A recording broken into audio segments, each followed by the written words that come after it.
Good evening, everyone. Thank you once again for joining us this evening. We are very excited. We have a great turnout on our call tonight. We really appreciate you coming out to this town hall. We know there's a lot of questions around the virtual academy, and we're really hoping that tonight that our families and others that are on the call will get those answers, and that you will feel a little bit more comfortable about the decision that you may feel you have to make. COVID-19 is changing much of the way that we interact socially and also how we work. And we know that our families who are not comfortable with the idea of sending their students back to school this year due to it, whether it's their child's an issue they may have, whether it's themselves, a family member, some underlying condition or reason that they are not comfortable coming back to school. We heard loud and clear that there are people in our community that fit that description. So we wanted to make sure that we provided an opportunity to, one, put the mind at ease of those families, that there is an option to work in a virtual way this school year. But we also wanted to identify them now so that we could provide the appropriate staffing and make sure that we have a consistent format for that group of students. That's not to say this is a fix for all families. It's not going to replace remote learning. We will continue to offer all of our students a remote option. We're starting off with 6 weeks of remote for everybody. And as conditions change or recommendations from DHS or the governor, those are dictating our return guidelines. As those change, we will be able to start hybrid models where some students will be able to come to school sometimes while other students are in remote learning. And there will be a time, hopefully, when all students are able to return once we have the correct conditions in our state and in our local community. However, we know that there are families that are looking to stay remote for the year, and the virtual academy is potentially the answer for you. If you are interested in some face-to-face and that's what you want, this may not be the answer for you. And staying in the more traditional setting and working remotely now and coming back in face-to-face when we believe it is safe may be a better option. We also know that there are some specific programs that people are very interested. How are we going to address? And there will be some specialized programs, especially ones that have very small numbers of kids that participate, that we may not be able to do in the virtual academy.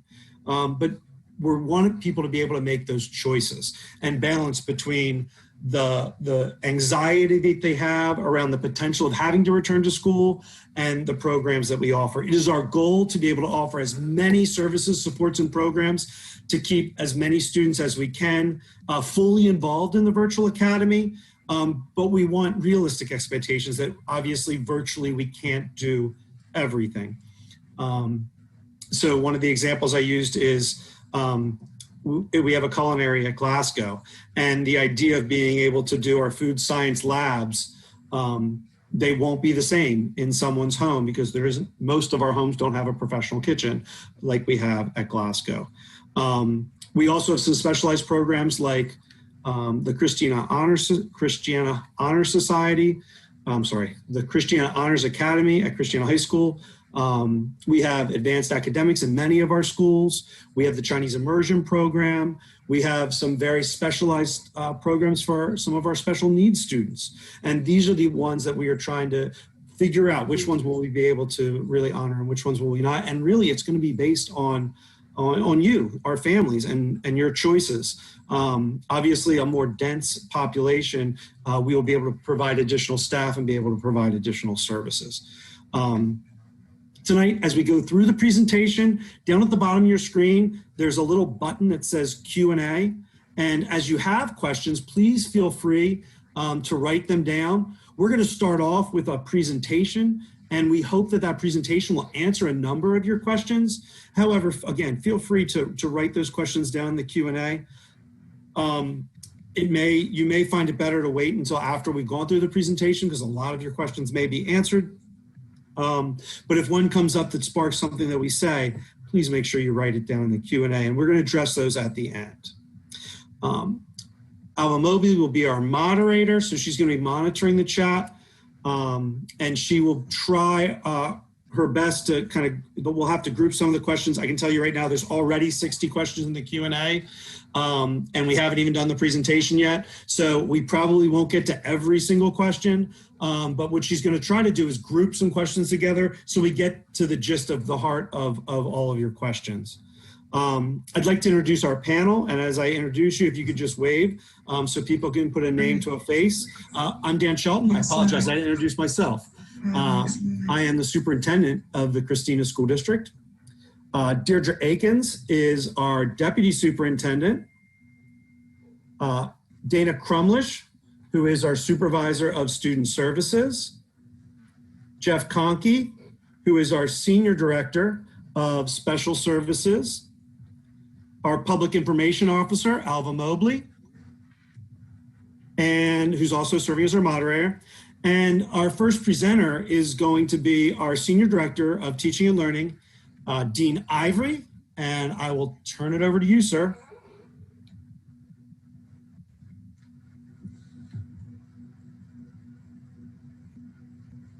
Next slide. You're muted, Dean. Dean, you're still muted. How about that? All right. So thank you, Dr. Shelton. I appreciate the information that you shared with us. And I'm looking forward to sharing some information with our friends and family here in the Christina School District. And thank you for taking time this evening to be with us. I certainly appreciate it. And I'm grateful that we have this time together to share the options that we're planning for you and your families. And we hope that based on what we present to you, that maybe this could be a viable option for you, or that you want to remain in a more traditional environment. But as Dr. Shelton said, my name is Dean Ivory, and I will be presenting to you this evening on the Christina School District Virtual Academy. And this is a new optional program that we are developing, and it is being developed as an optional learning model during the current COVID-19 pandemic. If we could move to the next slide, please. Thank you. This slide lists the various learning models that we are utilizing during the pandemic and the progressions that will take place throughout the school year. Dr. Shelton alluded to this in his opening remarks. Currently, the district is utilizing a remote learning model there in red, and has been since the beginning of the pandemic in March 2020. The current remote model is designed as a temporary learning model with students and staff providing and receiving instruction from home. The ultimate goal of the remote learning model is to transition to a face-to-face instructional model, which would be a hybrid model, which is a mix of in-person and remote learning for a period of time, with the eventual transition back to a traditional learning model with all traditional 5 days of in-person instruction. That is the ultimate goal there in that top progression. So this would be the progression from remote learning to traditional learning. A second progression at the bottom is possible from remote learning to a virtual learning model. The Christina School District Virtual Academy is an optional virtual learning model that allows students to learn from home for the entire school year. As you can see on the slide, there are two progressions that would occur for students from remote to hybrid or remote to virtual. Although at this time we cannot determine how long the hybrid model will last, or even when the hybrid model will begin, although we're planning an October 19th return potential. So we can't dictate or determine exactly when the hybrid model will start, how long it will be, or when we will make it to a traditional model. We will know more as time passes and as mitigation strategies progress against the virus. Our goal is always in returning students and staff back to in-person instruction that we provide the safest learning environment possible. What we can predict is that the virtual model will be unfazed by any changes in public health requirements that would allow schools to return to an in-person instruction model or revert back to a remote learning model should there be another outbreak in our community. Next slide, please, Alba. So as previously stated, the Christina School District Virtual Academy is an option for families and students who are uncomfortable with a return to in-person instruction. This is a school-based program, and students will remain part of their feeder school community. The Virtual Academy is an online instructional model and will not be impacted by any changes in public health requirements on schools or in the community, allowing students to learn without disruption or downtime, or without question, are we returning or are we not returning? Students will be taught by credentialed and licensed Christina School District teachers and supported by our very own counselors, administrators, and other support staff. Students in the Virtual Academy will be held to the same academic standards as their grade level peers and will follow the same academic calendar and district policies. Our goal is to duplicate as much as we can in the virtual world that we would be able to provide in the traditional model. To allocate appropriate and needed staffing for this program, we are asking families to commit to the program for the entire school year. Because this program is contingent upon the number of students and staff, the timeline for enrollment is only 2 weeks, allowing the district to gauge interest and evaluate available resources. There may be an additional enrollment window. However, currently the window is set to close on September 15th. If families are interested in this option, I would encourage families to register. We also have a website that explains more about the program, as you can see there. And we have also posted a frequently asked questions document that is ever growing and will certainly grow larger after tonight's event. Next slide, please. So is there a need for the Virtual Academy? We've developed and are developing this programming option for students and families based on an identified need. 50% of our families responded to a local survey back in July. From that local survey, 39% of our families who responded indicated that they would not feel comfortable sending their child or children back to school this fall, even with governor approval and state recommended safety precautions in place. This was a major indicator for us as a district to develop a plan for those families. Additionally, the Delaware Department of Education recently acknowledged since August 10th, just in 1 month, there have been 563 non-public schools newly registered throughout the state, serving a total of 877 students. Again, that was since August 10th, just a 1 month turnaround. This is just yet another indicator that our families are looking for options. As an additional metric, over 1,000 families in the Christina community expressed an interest and enrolled in the Virtual Academy within the first 72 hours of us opening enrollment on September 1st. To add to another metric, we have over 400 or so community members attending this presentation this evening, and that list seems to be growing as we present. As previously stated, registration is open for 2 weeks and is scheduled to close on the 15th of September. These metrics that I identified clearly indicate a need and a desire from our community. Our families have clearly indicated that they want options for their children and their families. The question is, and the question bears, is the Christina School District Virtual Academy the best option for my child and my family? Or should my child and my family remain in a remote learning progression with the goal of returning to in-person instruction? Our goal tonight is to provide some clarity to those questions and others. I'm certain there will be many questions as indicated by the Q&A box even before the start of our presentation, some of which can be addressed globally. Others may need to be addressed on a case-by-case or individual conversation basis. This leads us to our next part of our program, and that is our question and answer session with our panelists.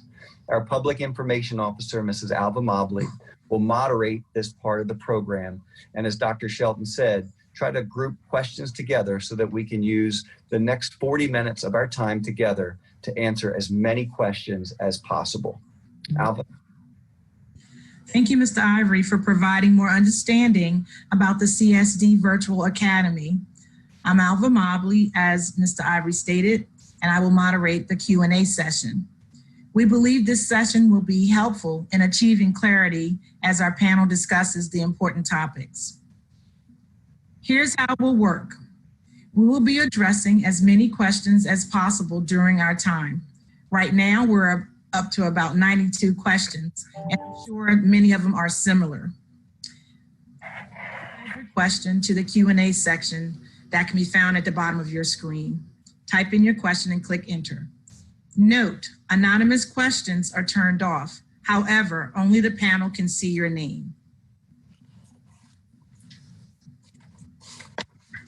I see there are many questions in our Q&A already, so let's get started with our panelists. Our first question.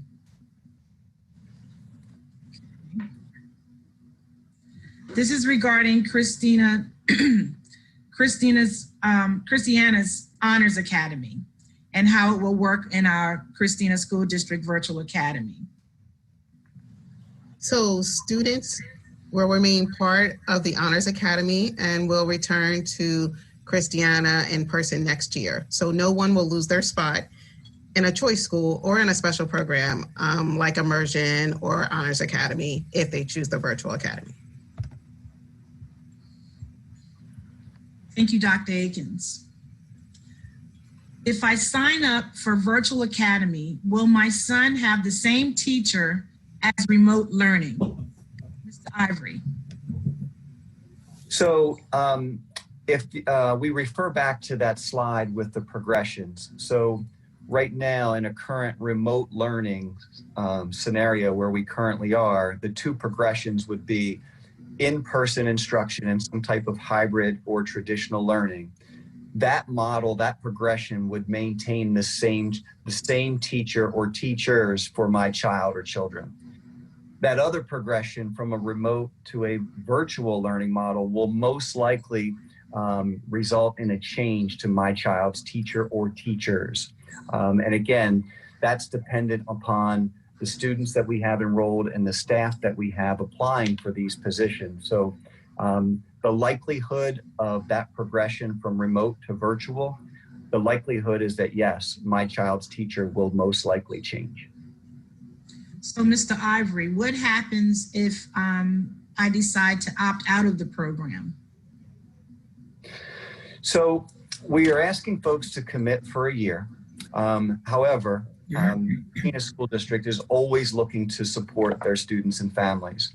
So if there is a situation where a student or a family is not being successful in the virtual academy, the first thing we would do is we would try to resolve that issue as a team approach with the school and the family. If that can't be resolved, and if the student and the family feels like their educational needs are not being met, then we will work individually with that family and make those decisions that's in the best interest of the student. And if in that case, if that's a return to in-person instruction, then we would make that as a team decision, a family and school team decision. Next question, Dr. Akins. How will grading systems work? Will my child still be enrolled in his current school? Yes, your child will still be enrolled in their current school, and grading in the virtual school will be the same as the traditional school. There will be a combination of quizzes, projects, exit tickets, and then assessments such as unit or chapter tests. Your grades will be based on a combination of those two. Thank you. Next question, Dr. Shelton. Will teachers who work with Virtual Academy lose their position in their physical school? No, so this program is set up just as we said for students, will be similar with teachers. This is a program. And so for staffing will remain on their seniority list. They will remain in their school staffing list. Depending on the enrollment numbers, they may be working only with students from the school that they're currently in. That's our goal. Our goal is to, as best we can, match our teachers and our students. One of the things that's important to understand is the teachers follow the students, right? So when students move between programs or move between schools, teachers move with them, and that's the process. But for this year, if a teacher were to sign up and be selected to work in the virtual academy, when the virtual academy closes or when we reduce size or whatever may happen, they would return back to their school. Thank you, Dr. Shelton. And next question for Dr. Shelton. Why do we have to decide by September 15th when we are not sure when we will move into hybrid or in person? So there's probably like 20 or 30 of these. I was just scrolling through the chat a second ago and they're all very similar. So let's just talk about timing and why was the timing so important? It actually kind of circles back to the question I just answered. In order for us to run this program is specifically designed for families that are worried about their family members, and they know they do not want their children to return to the classroom in the building this year. That's why we developed it. We need to identify those students now. If we don't, then we can't identify the staff that's going to be with them. It can't be a floating, moving target because we have to identify staff. Our goal here is to provide a consistent learning environment for those students and families that are going to remain in virtual for the entire school year so that they know where they are. They can start to establish those relationships now. They can start to get set in how that learning environment is going to work for them. And we want to make sure that we get that in place now. That's why we have asked everyone not only to register by the 15th, but it also is why we are asking them to commit for the school year. This program is for those who potentially maybe your family member is ill or you have your own anxiety around COVID and you don't want your child in an in-person model. This may be a really good fit for you. And we need to identify that that's what you're interested in now so we can identify the staff. And quite frankly, we're also going to then be able to figure out which programs we will be able to fully offer. So example, probably won't happen, but let me use a simple example.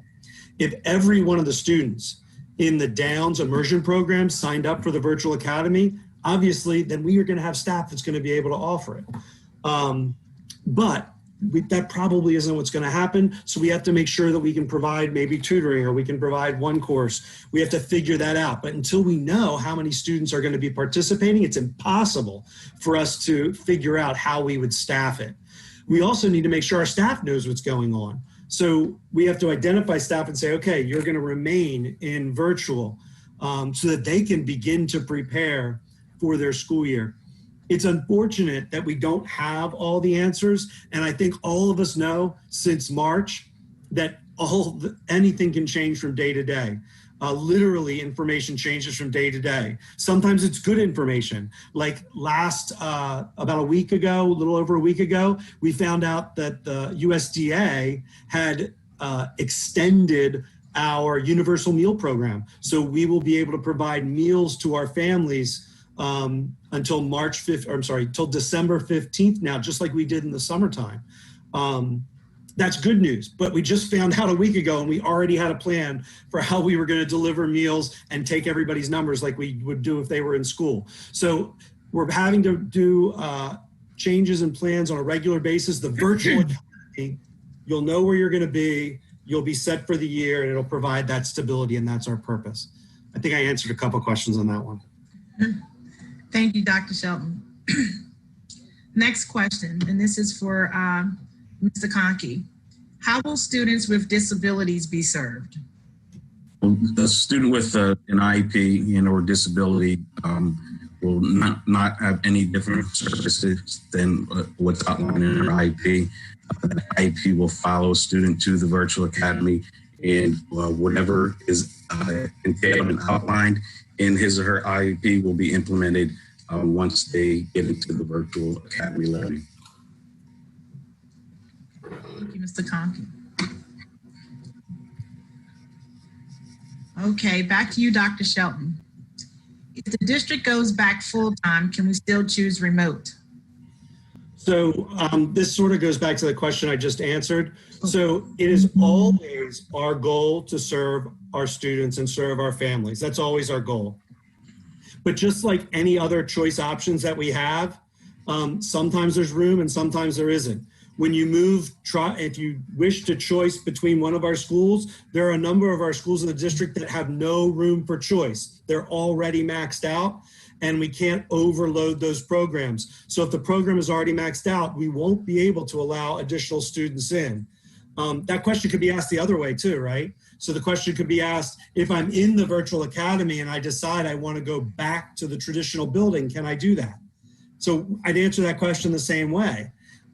If we have space in your school, or you're willing to choice into another school that does have space, then potentially, yes, we would be able to honor those requests. We're going to visit each and every one of them on a case-by-case basis. It's our goal always to honor the wishes of the family, but we will also always make sure that we don't overload programs based on changes in desires of our families. We want to honor those desires, but we also have to make sure that our class sizes and our programs aren't overtaxed and overburdened. Again, that's the reason why we really needed to know now who wants to be part of the virtual academy so that we can assign the appropriate number of staff to service it and make sure that those students have a great education, and vice versa. We don't want to over-assign in the virtual academy and put an extra burden or tax on our traditional students. Thank you, Dr. Shelton. Next question. How do I sign up? Mr. Ivory. Great question. And so on our website, if you were to visit the Christina School District website and the Virtual Academy webpage there will be a link, a button there that you can select to register your child. It's a pretty simple process and should only take a few moments. And if you have any challenges with that, I believe on that webpage is our panelist's email, Mrs. Dana Crumlish. So if you have any trouble with the enrollment link, Mrs. Dana Crumlish can help you on that. Most of our families were able to access that, but we did have a few that had a challenge that we were able to resolve for them. Thank you. Next question for Dr. Akins.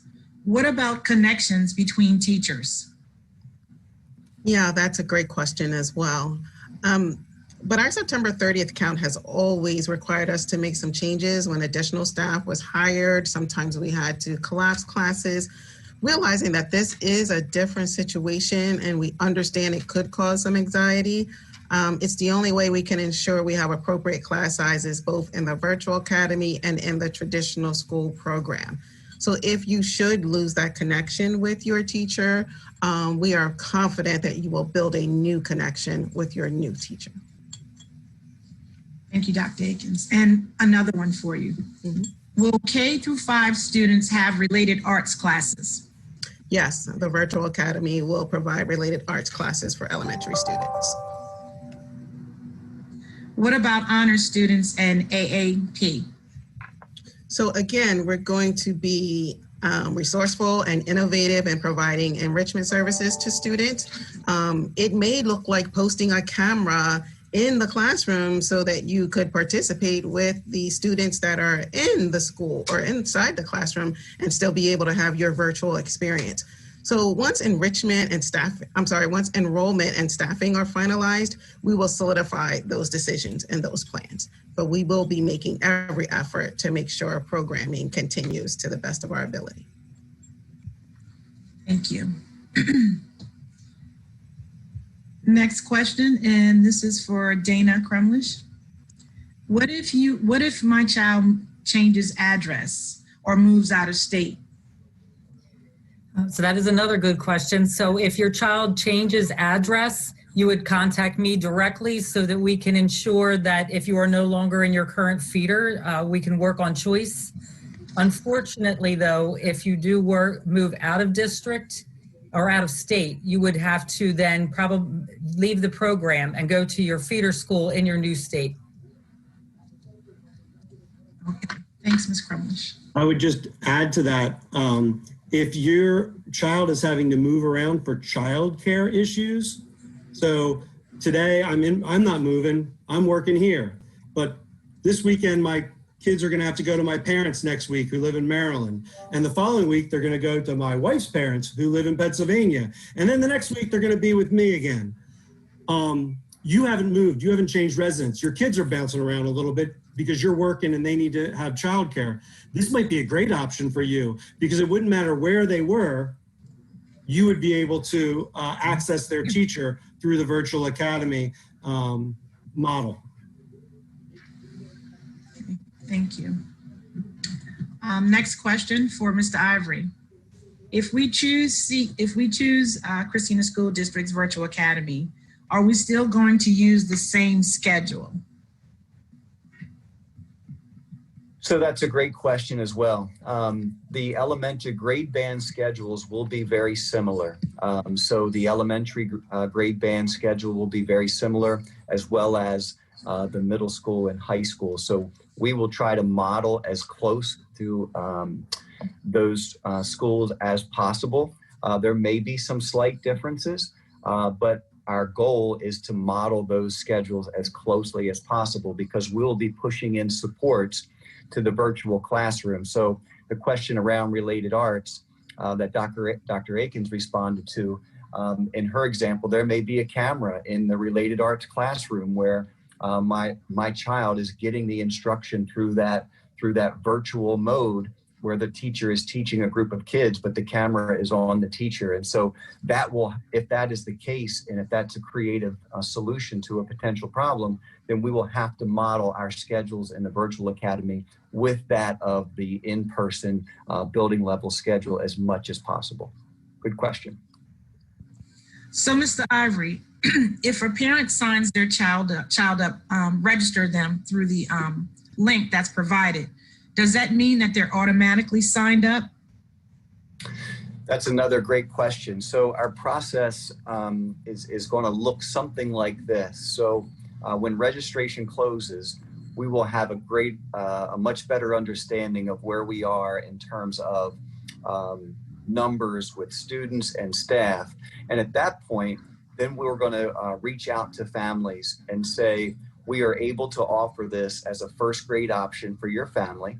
Are you still committed to the program? So this will give us the initial kind of almost, for lack of a better word, investment into the program. Then once we have been able to mid to end next week, be able to have some final numbers in place, then we will reach out with the communication. The school will reach out with the communication to the family and say, we are able to provide this support for you. Are you interested in moving forward? Thank you. So still lots of communication to take place with the school and the family to finalize that. Thank you. Next question. This is for Dr. Akins. How will teachers prepare for virtual academy? So we will ensure that robust training opportunities are available to our teachers so they are ready for the virtual experience. The good thing about that is that our teachers have already been engaged in training for virtual learning these past 2 to 3 weeks, and that will continue. So we will ensure that our teachers are ready. And Dr. Akins, can you please explain the difference between synchronous and asynchronous model? Sure. Synchronous models it defines that learning that takes place with the teacher on a camera, sort of how we are right now on a Zoom platform or maybe in our Schoology platform. It's when you're engaging with the teacher through virtual means. Asynchronous is without the virtual means. That could be an assignment that is posted on a learning management platform, and you would simply do the assignments and submit them. Our virtual academy would be a combination of the two. Thank you. Next question. When will we get confirmation? When will we know who our teacher would be? Mr. Ivory. So again, that's a great question, and I'll elaborate more on my previous response with that. So our goal is by the end of next week to have some numbers that we can reach out to families with and to be able to start making that transition. So the school will reach out to the family and offer that this is available. I know you've expressed interest, but now we are ready to move forward with a transition. So in that transition, there will be a meet the teacher opportunity. We'll plan a virtual open house because we understand that there will probably most likely be a very strong likelihood that my child will have a new teacher. So we will want to plan all of those events where there's a teacher, an open house, where families can participate and have a question and answer again in their classroom setting. And then a very firm date will be established for the virtual academy. And going back to one of my slides that I showed, where the two progressions, the idea would be, and this goes back to Dr. Shelton's discussion around timeline, the idea is that that transition to the virtual, that's the slide there, that transition to the virtual learning model would be pretty much parallel with that transition as kids start to return back to an in-person model. So again, that's why the timeline for registration was set for the 15th to give us a week to really kind of flesh things out and then use the next couple weeks to prepare our families and our schools for that transition that would parallel with the return back to in-person learning. Thank you. Okay, our next question. This is for Dr. Shelton. Will this be a permanent option? Excuse me. So one of the things, interestingly enough, that we've considered is that this could be a future option if it's successful. It may be an option that students who traditionally were part of homeschools may be interested in.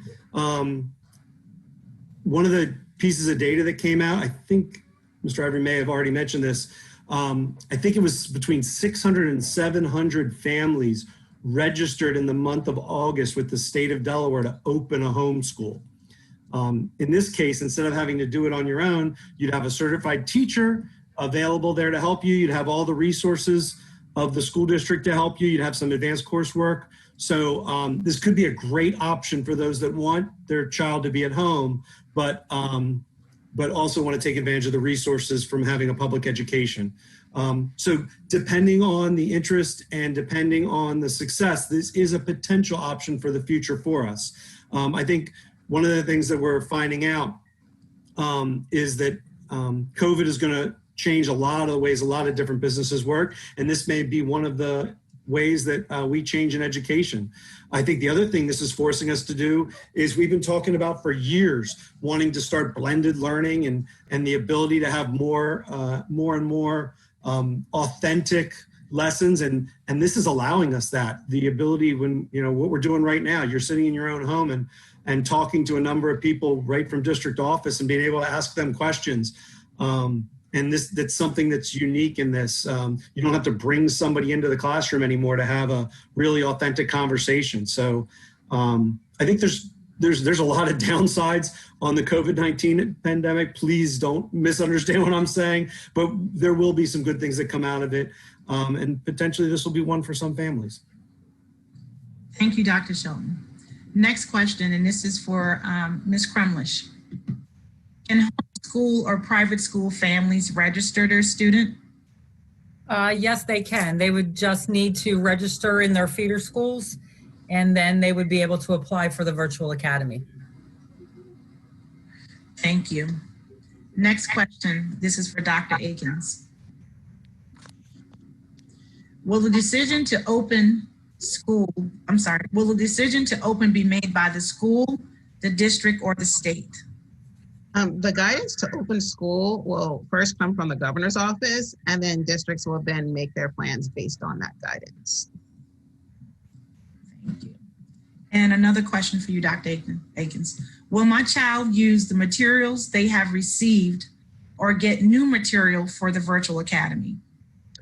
We will be using the same instructional mapping and materials that we are currently using now. And the virtual academy will mirror the hybrid school.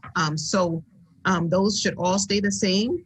However, there could be some additional materials used in the virtual academy depending on how long it extends and how much and how the work is built out and then the curriculums are built throughout the year, but that should remain the same.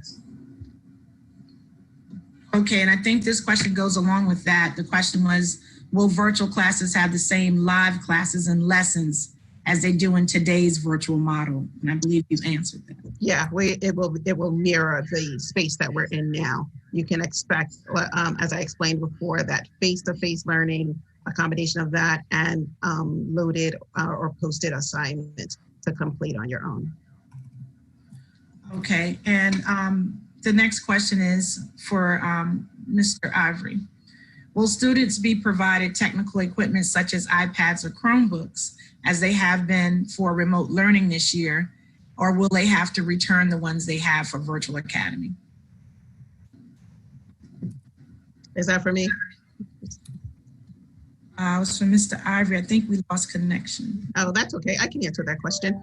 Yes, you will receive a device. You would actually keep the device that you have currently. And if you are one of those waiting on your device currently, you will use that one. So your distributed device is the one you would use. Okay. Sorry, guys, we have 300 questions here. I'm just trying to. Oh my gosh. That's okay. So there's a question here that says, my daughter is a senior this year and has several advanced placement classes.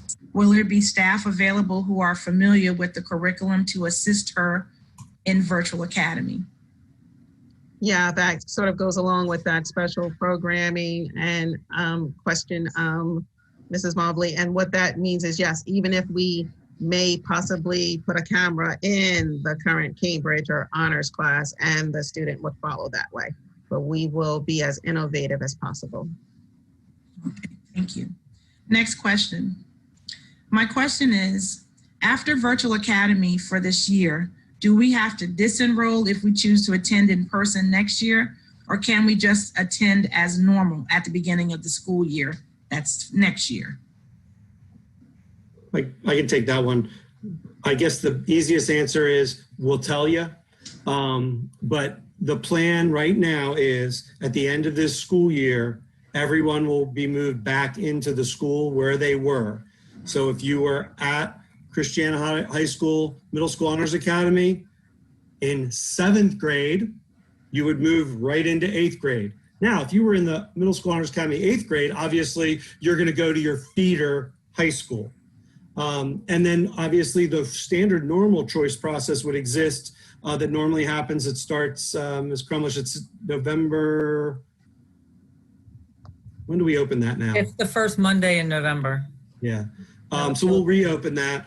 It'll even be, more interesting this year potentially than the future than it was in the past, I guess. But if this program, we decide we're going to open it up another year, we'll have a way for families to be able to do that.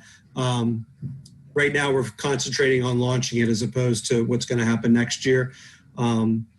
Between now and December, we could have multiple changes in both the traditional hybrid and returning to school. So we are having to take things one step at a time because things are ever changing. But we obviously will inform our families as we get closer to that date with what the thing is. But the plan is you would be moved back into the school where you are currently residing and the program you are currently a part of. And another question for you, Dr. Shelton. Mm-hmm. Will students who are enrolled in virtual academy be allowed to participate in sports? I saw two related questions similar to that. So people who are in the virtual academy, the reason for them being in there is probably because they want to stay more isolated. So my guess is there won't be a huge interest. It's not something that we've talked a great deal about. The DIAA just today changed the plan from sports beginning in December competition in January to they are proposing to the state school board now that sports begin the end of this month. Because we knew we had until December to figure this out up until about 3 hours ago. That wasn't a high priority item for us. It will become a higher priority item for us now that we have to make a decision sooner rather than later. There was another question though about an NC2A eligibility or whether or not it's accredited. It will be accredited. It's going to be taught by our teachers. It's going to have the same curriculum as other students in the district. So it will definitely be accredited. But as far as eligibility for sports, it's our goal to anybody in the virtual academy will be able to participate in things in their school. But this is just a question that we need to deal with still. Okay, thank you. So this is a unique question. What happens to my high school student that is currently enrolled in driver's ed? Will this be provided in virtual academy? You want that one, Dean? You want me to take it? I'll take it. So we had a great deal of driver's ed experience this summer. Christina, specifically over at Glasgow High School, took a county-wide driver's course in order for the students to get some of their driving credit. What we do know out of that experience is that you cannot make it through all of driver's ed without participating with a driver's ed teacher in the car with you. How will we do some of that coursework? Potentially some of that can be done in the virtual academy, but you will definitely have to drive with the instructor in order to go through. Do you have anything to add, Dean? No, you were going to say exactly the same thing that I was, Dr. Shelton. We've had an extensive experience with this over the summer and feel pretty confident that we can pull that off in the virtual world. Okay, so this question is for Mr. Conkey. Actually, it's the same question that was asked before, but there were a number of people who did not hear what you said regarding IEP. I'll restate the question. How will students with disabilities be served? So the good thing about IEP and IEPs is that IEP is a living legal document that's going to follow the student to the virtual academy. Once there is a cohort and staff identified to support that group of students, whatever is written in their IEP will be implemented. If there's any changes in the services that are outlined in an IEP, that would happen through the IEP process. So parents and guardians will definitely have a say in how any revisions to an IEP is going to work. But on the baseline, that IEP will definitely follow the child to the virtual academy. Thank you, Mr. Conkey. Yeah. Next question.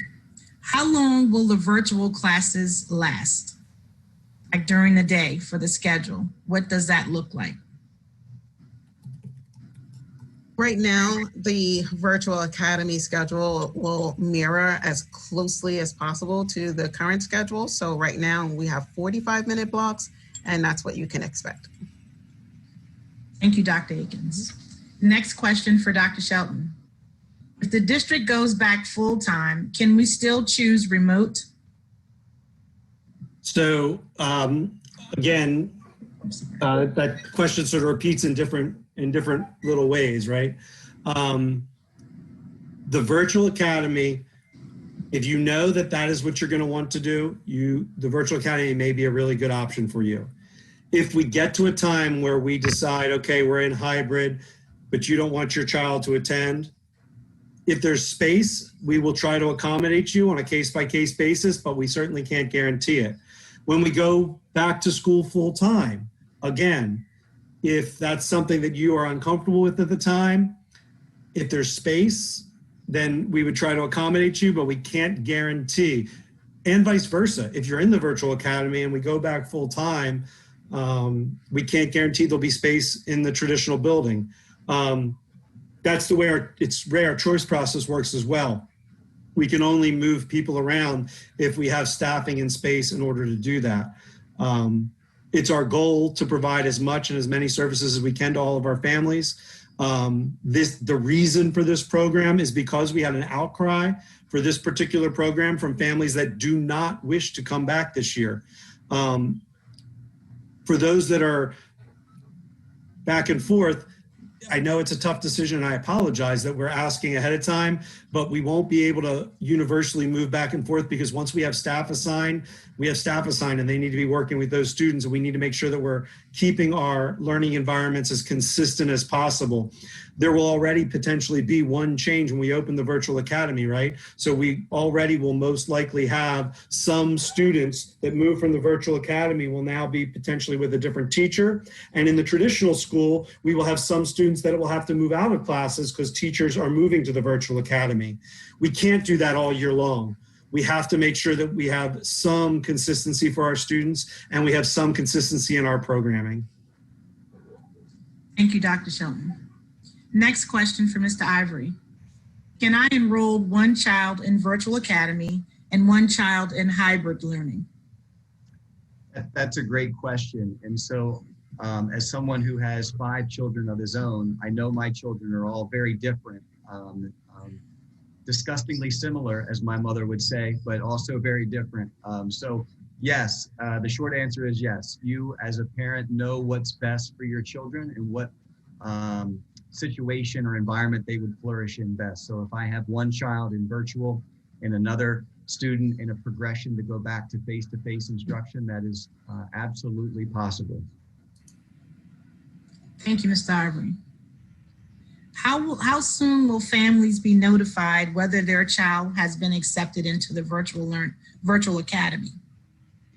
Yeah, I'll circle back to that. I've answered that in a couple different ways this evening, but our goal is by the end of next week to have a pretty hard and fast number of where we are in terms of the number of students who are registering, and then the number of staff that we will need. The next piece of that would be a personal connection with the families to notify them that we are looking to move forward with the virtual academy based on available enrollment, and looking for that, again, that commitment that we are looking to transition your child to the virtual academy. At that point, we will deliver a timeline of what that transition will look like. There will be a couple of weeks where your child will stay in remote learning as we prepare the virtual classroom, so to speak, for the virtual academy. As that's happening, there will be a timeline for a meet the teacher and an open house. And again, that will parallel with the district returning to a face-to-face instructional model in a hybrid. So we want those two to parallel the transition and progression from remote to hybrid and the remote to virtual. Thank you, Mr. Ivory. Next question, Dr. Akins. Will dual enrollment continue in virtual academy? So many of our dual enrollment classes are already being held virtually because our local institutions are also operating virtually. So we expect that to continue. Thank you. Dr. Shelton, next question.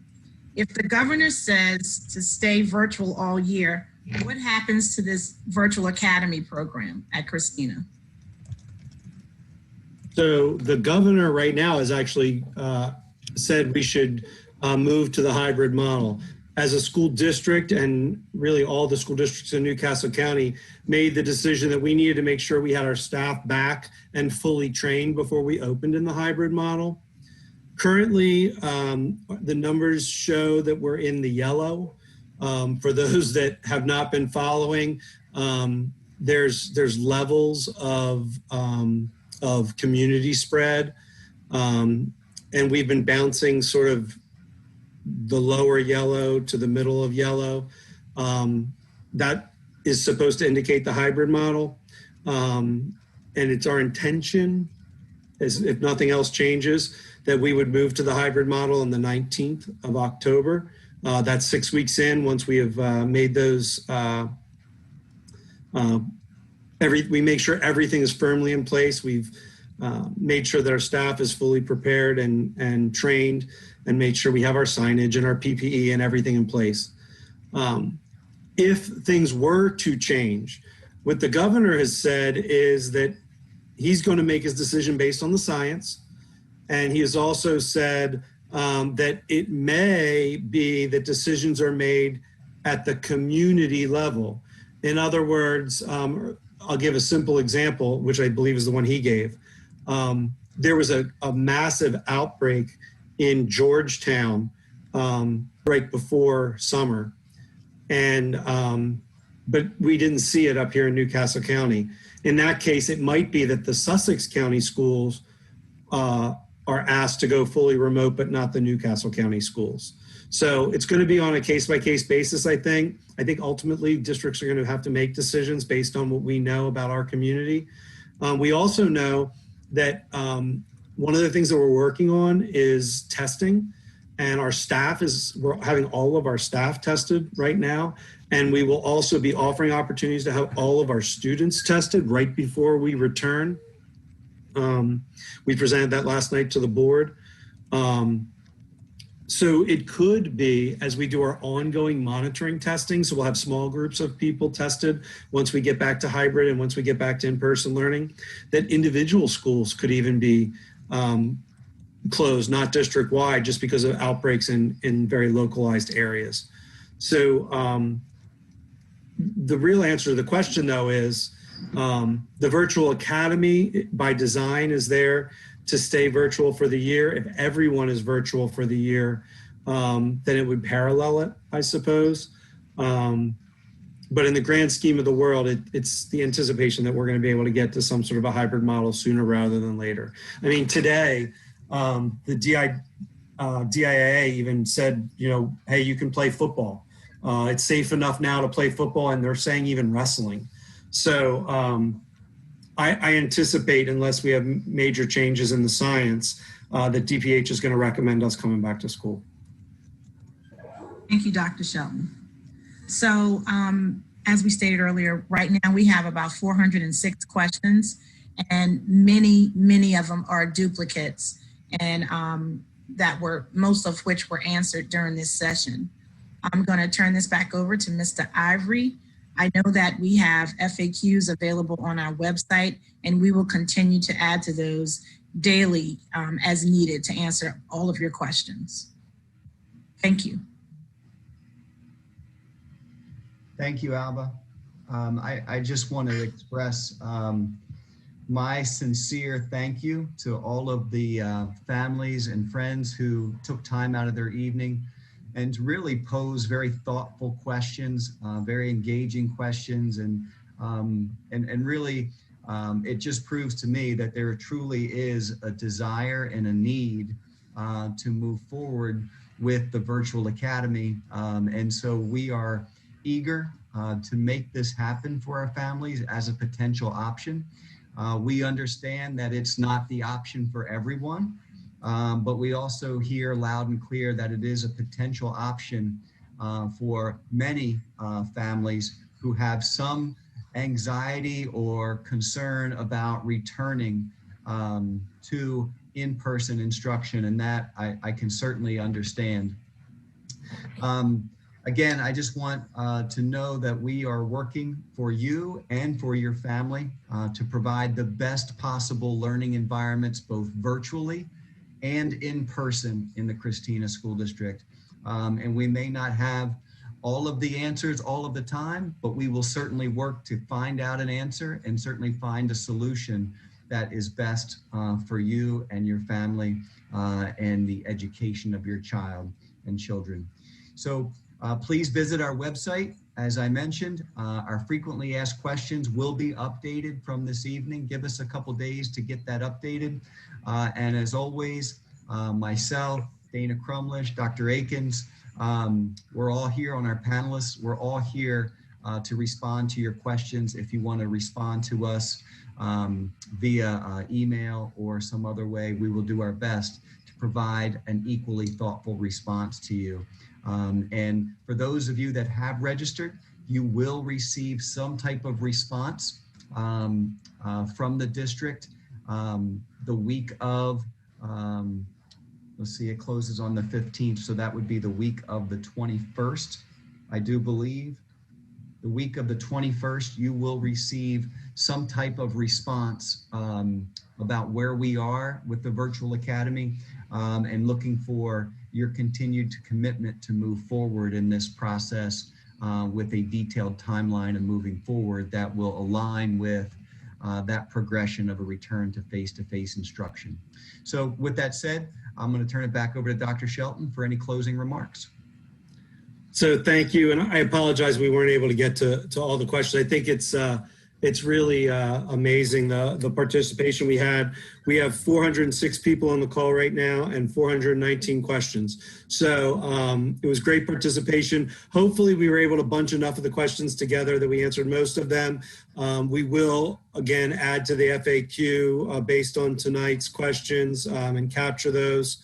I'd just like to thank the team for all their hard work. You guys have done an amazing job really pulling off something special for our families. So thank you very much. To our families, just please know we are doing everything we can in order to provide the services and supports for our students. We are committed to make sure that we are doing what we can for our kids. We will continue to dialogue on some of the issues that are brought up through the questions.